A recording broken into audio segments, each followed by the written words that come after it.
안녕하세요. 지혜로의 전수진 변호사입니다. 오늘은 여러분들이 매일같이 들여다보시는 소셜 미디어와 관련되어 있는 법적 쟁점에 대해서 좀 살펴보려고 하는데요. 우리가 카카오톡이라든지 인스타그램이라든지 페이스북이라든지 그런 소셜 미디어를 통해서 사람들하고 소통하는 것에 상당히 익숙해져 있죠. 네, 이런 소셜 미디어는 그런 전파력이 상당히 높기 때문에 거기에 만약에 허위의 정보나 아니면 다른 사람의 어떤 명예를 훼손하는 것들 아니면 다른 사람을 뭔가 욕하는 그런 것들을 뭔가 복사하기 위해서 전달하는 그런 행동을 하다가는 굉장히 곤란에 빠질 수 있기 때문에 한번 그런 내용들에 대해서 살펴보도록 할게요.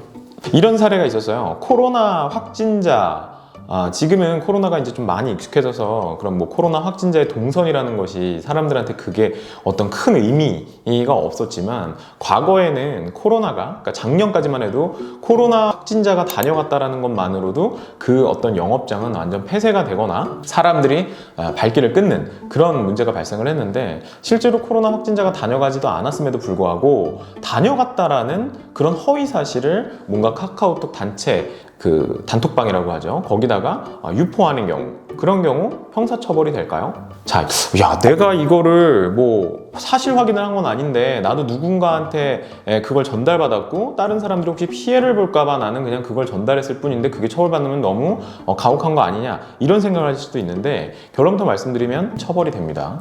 여러분들이 어떤 사실관계를 퍼다가 나를 때는 상당히 조심을 하셔야 돼요.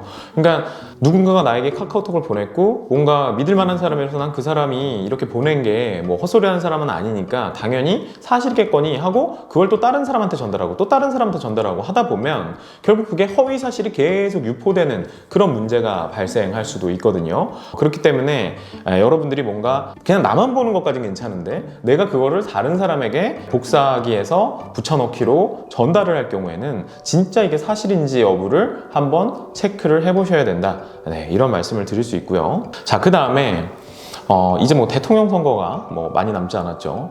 자, 선거에 출마한 후보자들이 있잖아요. 그런 후보자들에 대해서 가짜 뉴스들이 이제 난무하고 있고 또 가짜 뉴스가 아닌 것과 가짜 뉴스인 것이 교묘하게 섞여서 이게 진짜인지 아닌지 모르는 경우도 상당히 있어요. 자, 근데 만약에 그냥 명백한 허위인 가짜 뉴스를 선거에 출마한 후보자들한테 퍼뜨리면 어떻게 될까요? 네, 우선 공직선거법은요, 공직선거법 자체에 이거를 처벌하는 규정이 있어요. 네, 그래서 출마한 후보자한테 허위 사실을 공표하는 경우에는 형사처벌이 될 수 있습니다. 그리고 당선되거나 되게 할 목적 또는 당선되지 못하게 할 목적으로 그 후보자, 출마한 후보자 또는 그의 배우자 등의 가족에 관한 허위 사실을 공표한 경우에는 형사처벌을 받도록 그렇게 규정을 하고 있어요. 자, 근데 이런 경우가 있더라고요. 선거운동을 하는 선거운동원이었어요.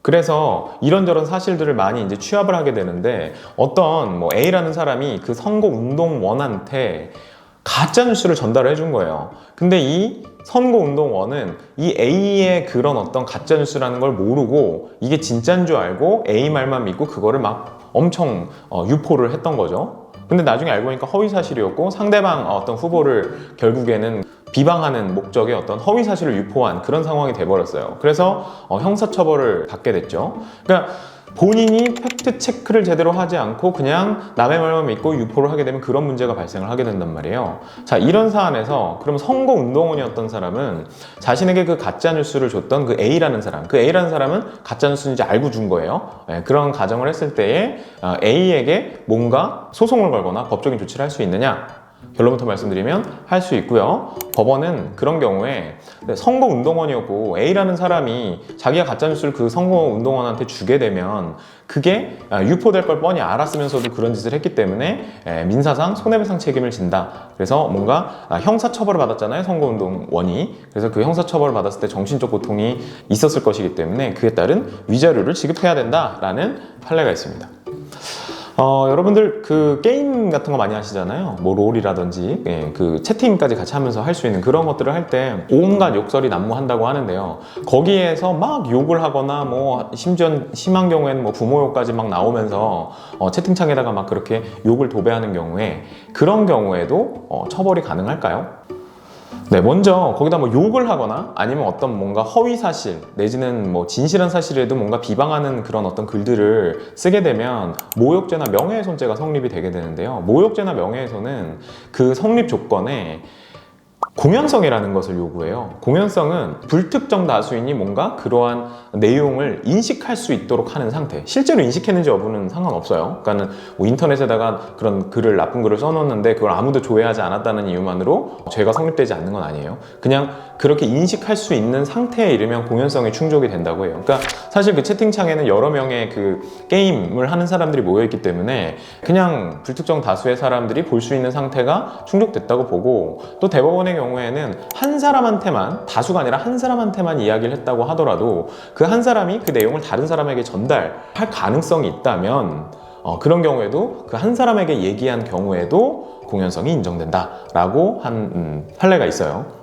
그러니까 그런 게임을 하다가 채팅창에다 얘기를 하는 건 공연성은 충족이 되는데, 그리고 어차피 표현 자체가 뭔가 모욕적이고 내지는 명예를 훼손하는 글인 게 너무 명백하다고 한다면 뭐 그걸 사회적 평가가 저하됐다, 한마디로 정말 개쪽팔게 만들었다, 그냥 그렇게 이해를 하시면 됩니다. 그냥 쪽팔리게 만들었다라는 그런 내용이라면 조건이 충족이 돼요. 근데 한 가지 걸리는 게 뭐냐면 실무적으로 피해자가 과연 누군지 알 수 있느냐의 문제예요. 그러니까 왜냐하면 그런 게임을 하는 경우에는 아이디밖에 없잖아요. 닉네임 정도밖에 없잖아요. 그죠? 그래서 그런 닉네임만으로 누가 피해자인지가 특정이 가능한 것이냐가 실무적으로 문제가 되고, 제 실무 경험상으로는 그 닉네임만으로는 피해자가 누군지 알 수 없다 라고 해서 기소가 되지 않는 경우가 더 많은 것 같고, 또 어떤 경찰 간부는 그것만으로도 특정이 됐다고 봐야 된다라고 보시는 분들도 있는 것 같아요. 근데 결론적으로는 피해자 특정을 위해서 내가 뭔가 욕을 먹고 뭔가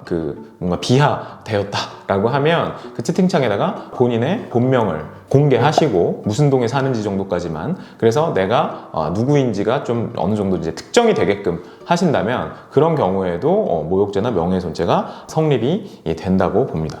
자, 사실 우리가 소셜미디어는 굉장히 편리하면서도 사람을 대면해서 만나지 않고 많은 시간을 들이지 않고도 그 사람이 어떻게 생활을 하고 있는지, 잘 지내는지 이런 것들을 확인하고 또 언제든지 쉽게 대화를 나눌 수 있다는 점에서 굉장히 편리한 소통의 도구로 사용이 되고 있죠. 그렇지만 이면에는 또 그렇게 편하게 소통할 수 있기 때문에 또 범죄 행위도 편하게 저지를 수 있게 되는 그런 단점도 갖고 있는 것이 사실입니다. 그렇기 때문에 여러분들 그냥 다른 사람들 단톡방에서 나온 얘기라고 해서 그거를 뭐 캡처하거나 그 내용을 그대로 복붙하는 그런 행동은 좀 삼가해 주시는 것이 좀 안전할 거예요. 만약에 그거를 그냥 아무 생각 없이 전달했다가 덩달아서 모욕죄나 명예훼손죄로 처벌될 수 있기 때문에 주의하셔야 할 것 같습니다. 네, 오늘은 여기까지 하도록 하겠습니다. 감사합니다.